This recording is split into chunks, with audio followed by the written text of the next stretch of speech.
കേരളത്തിന്റെ സമരസൂര്യനായ വി.എസ്. അച്യുതാനന്ദനെതിരെ ചില junior party നേതാക്കൾ അധിക്ഷേപം ഉന്നയിച്ചു എന്ന് പറയുന്നതാണല്ലോ ഇപ്പോൾ പാർട്ടിക്കെതിരെ ആളുകൾ ഉന്നയിച്ചു കൊണ്ടിരിക്കുന്നത്.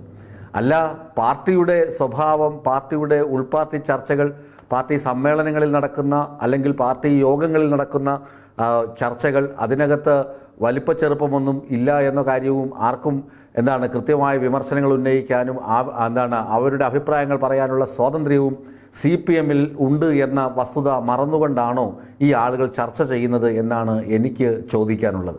അല്ല, വി.എസ്. അച്യുതാനന്ദനെതിരെ ക്യാപിറ്റൽ പണിഷ്മെന്റ് വാദം ആരെങ്കിലും ഉന്നയിച്ചിട്ടുണ്ടെങ്കിൽ അതിനകത്ത് എന്തെങ്കിലും അസ്വാഭാവികത ഉണ്ടോ എന്ന് എടുത്ത് ചോദിക്കേണ്ട സമയമാണിപ്പോൾ. 2012 തിരുവനന്തപുരം സമ്മേളനത്തിൽ വെച്ച് സഖാവ് എം സ്വരാജ്, അന്ന് താരതമ്യേന ജൂനിയറാണ്, ഇപ്പോഴും ജൂനിയറാണ് അദ്ദേഹം, താരതമ്യേന ചെറിയ പ്രായത്തിലുള്ള സഖാവ് എം സ്വരാജ് വി.എസ്. അച്യുതാനന്ദന് ക്യാപിറ്റൽ പണിഷ്മെന്റ് നൽകണം എന്ന് ആവശ്യപ്പെട്ടു ചർച്ചയിൽ എന്ന ഒരു വിവാദമാണ് പിരപ്പൻകോട് മുരളി, മുതിർന്ന നേതാവ്, സംസ്ഥാന കമ്മിറ്റി അംഗമായിരുന്നു. അദ്ദേഹം ഗംഭീര വാഗ്മിയാണ്, എഴുത്തുകാരനാണ്, അതിലൊന്നും ഒരു തർക്കവുമില്ല. പാർട്ടിയുടെ വളർച്ചയിലും പാർട്ടിയുടെ അടിവേരുകൾ ശക്തിപ്പെടുത്തുന്നതിനുമൊക്കെ കിണഞ്ഞ് പരിശ്രമിച്ചിട്ടുള്ള, പാർട്ടിക്ക് വേണ്ടി അക്ഷീണം പരിശ്രമിച്ചിട്ടുള്ള വ്യക്തിയാണ് പിരപ്പൻകോട് മുരളി. അദ്ദേഹമാണ് പറഞ്ഞത് വി.എസ്. അച്യുതാനന്ദന് ഇങ്ങനെ ഒരു അധിക്ഷേപം കേൾക്കേണ്ടി വന്നിട്ടുണ്ട് എന്ന്. വി.എസ്. അച്യുതാനന്ദൻ പാർട്ടി രൂപീകരിച്ച നേതാക്കളിൽ പ്രമുഖനാണ്.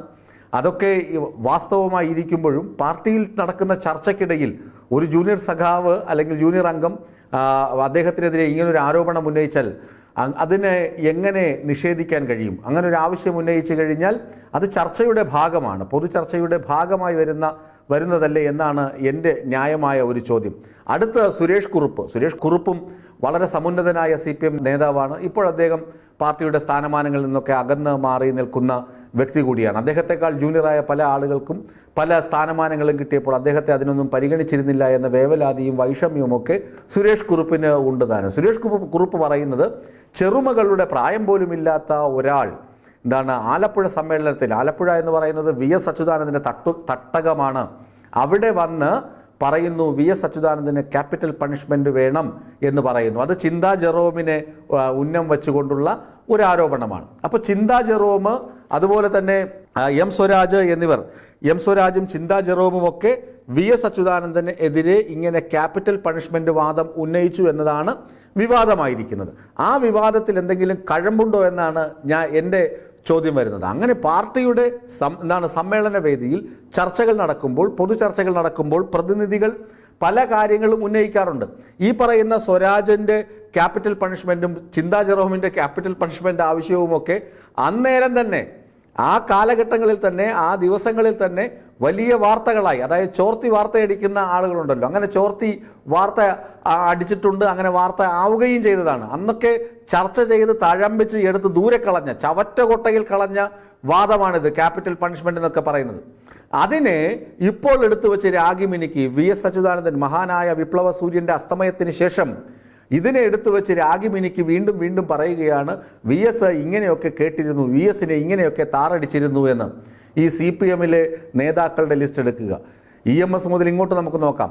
ഇതിൽ എല്ലാ നേതാക്കളെയും, EMS ആകട്ടെ, E.K. നായനാരാകട്ടെ, അങ്ങനെ തുടങ്ങിയ നേതാക്കളെയെല്ലാം ഇപ്പോൾ ഏറ്റവും ഒടുവിൽ വി.എസ്. അച്യുതാനന്ദൻ ഉൾപ്പെടെയുള്ള നേതാക്കളെ ഒളിഞ്ഞും തെളിഞ്ഞുമൊക്കെ ആളുകൾ കടന്നാക്രമിക്കാറുണ്ട്. ഇപ്പോൾ പിണറായി വിജയനെതിരെ ആരോപണം ഇല്ലെന്നാണോ നിങ്ങൾ പറയുന്നത്? മുഖ്യമന്ത്രി പിണറായി വിജയനെതിരെയും MV ഗോവിന്ദൻ മാസ്റ്റർക്കെതിരെയും പാർട്ടിക്കുള്ളിൽ ആരോപണങ്ങൾ ഉയരുന്നില്ല എന്നാണോ? ഇക്കഴിഞ്ഞ അടുത്തിടെയാണല്ലോ പാർട്ടി സമ്മേളനം കഴിഞ്ഞത്. ഈ അടുത്തിടെയാണല്ലോ ആലപ്പുഴ ജില്ലാ സമ്മേളനവും തിരുവനന്തപുരം ജില്ലാ സമ്മേളനവും ഒക്കെ കൊട്ടിയിറങ്ങിയത്.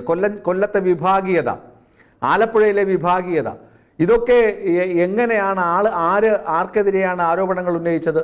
പ്രതിനിധികൾ ഒന്നടങ്കം തന്നെ പിണറായി വിജയന്റെ പ്രവർത്തന ശൈലി മാറ്റണമെന്ന് ആവശ്യപ്പെട്ടില്ലേ? പിണറായി വിജയന്റെ പ്രവർത്തന ശൈലി മാറ്റണം, മന്ത്രിമാർ പോങ്ങന്മാരാണെന്ന തരത്തിൽ വരെ അഭിപ്രായം ഉയർന്നില്ലേ? ഇത് ആ പാർട്ടിയുടെ ഉൾപാർട്ടി ജനാധിപത്യത്തിന്റെ ഭാഗമാണ്. എല്ലാ നേതാക്കൾക്കെതിരെയും അവർ ചെയ്യുന്നത് ശരിയല്ല, ജനങ്ങൾക്ക് വിരുദ്ധമായാണ് പോകുന്നതെങ്കിൽ കൃത്യമായി ആളുകൾ വിളിച്ചു പറയും. അതിന് വലിപ്പച്ചെറുപ്പമൊന്നുമില്ല. പാർട്ടി അംഗത്വം പാർട്ടിയുടെ സംസ്ഥാന സമിതിയിൽ എത്തിക്കഴിഞ്ഞാൽ സംസ്ഥാന സമിതി യോഗത്തിൽ ഇത്തരം അഭിപ്രായങ്ങൾ ഉണ്ടാകും. മുഖ്യമന്ത്രി പിണറായി വിജയനെതിരെ, പാർട്ടി സംസ്ഥാന സെക്രട്ടറിക്കെതിരെ അതുപോലെ മിക്കവാറും നേതാക്കൾക്കെതിരെയും മന്ത്രിമാർക്കെതിരെയും ഒക്കെ ആഞ്ഞടിച്ചു പ്രതിനിധികൾ ഈ കഴിഞ്ഞ സമ്മേളനത്തിന്റെ ഭാഗമായി നടന്ന ബ്രാഞ്ച് ലോക്കൽ സമ്മേളനം, ഏരിയ സമ്മേളനം, ജില്ലാ സമ്മേളനം, അങ്ങനെ സംസ്ഥാന സമ്മേളനം വരെയും ഈ പ്രശ്നമുണ്ടായിരുന്നു. പാർട്ടി രാഷ്ട്രീയ പ്രമേയവും ഇതൊക്കെ തയ്യാറാക്കി നൽകിയില്ല. ഇതൊക്കെയാണ് വേണ്ടത് സർക്കാരിന്റെ പ്രതിച്ഛായ വർദ്ധിപ്പിക്കാൻ, മൂന്നാമതും ഇടതുമുന്നണി വരുന്നതിന് ഇങ്ങനെയൊക്കെ ചെയ്യണം എന്ന് വന്നില്ലേ? കാര്യങ്ങളൊക്കെ അങ്ങനെയാണ് പാർട്ടിയിൽ നടപ്പിലാക്കപ്പെടുന്നത്. അത് ഉൾപാർട്ടി ജനാധിപത്യത്തിന്റെ ഭാഗമാണ്. അതുകൊണ്ട് വി എസിനെതിരെ ഇപ്പോൾ ചിന്താ ജെറോം പറയുന്നു, ഞാൻ അങ്ങനെയൊന്നും പറഞ്ഞിട്ടില്ല, അങ്ങനെ ഒരു വാക്കേ അവിടെ പ്രയോഗിക്കപ്പെട്ടിട്ടില്ല. അന്ന് വി ശിവൻകുട്ടി മന്ത്രി പറയുന്നു, അന്നാണ് താൻ സംസ്ഥാന സമിതിയിലേക്ക് വരുന്നത്, അപ്പോൾ അങ്ങനെയുള്ള ചർച്ചയൊന്നും അവിടെ ഉണ്ടായിട്ടില്ല, ഇതൊക്കെ ബാലിശമായ തർക്കങ്ങളാണെന്ന് വി ശിവൻകുട്ടി പറയുന്നു. അത് ഏറ്റുപിടിച്ച് മറ്റ് നേതാക്കൾ വരുന്നു. ഇത് ഇങ്ങനെ പറഞ്ഞിട്ടുണ്ടെങ്കിൽ തന്നെ എന്താണ് പ്രശ്നം? വി എസിന് ക്യാപിറ്റൽ പണിഷ്മെന്റ് കൊടുക്കണം എന്ന് എം സ്വരാജും ചിന്താ ജെറോമും ആവശ്യപ്പെട്ടിട്ടുണ്ടെങ്കിൽ അത് ഉൾപാർട്ടി ജനാധിപത്യത്തിന്റെ ഭാഗമാണ് എന്ന് തിരിച്ചറിയാൻ CPM-കാരെങ്കിലും ഈ അവസരത്തിൽ തയ്യാറാകണം. അല്ലാതെ ഈ കാടടച്ച് വെടിവെക്കുമ്പോൾ, കാള പെറ്റുവെന്ന് കേൾക്കുമ്പോൾ കയറെടുത്തുകൊണ്ട് പുറകെ ഓടി നാണം കെടരുത് എന്ന ഒരു അഭ്യർത്ഥനയാണ് CPM-കാരോടും പറയാനുള്ളത്.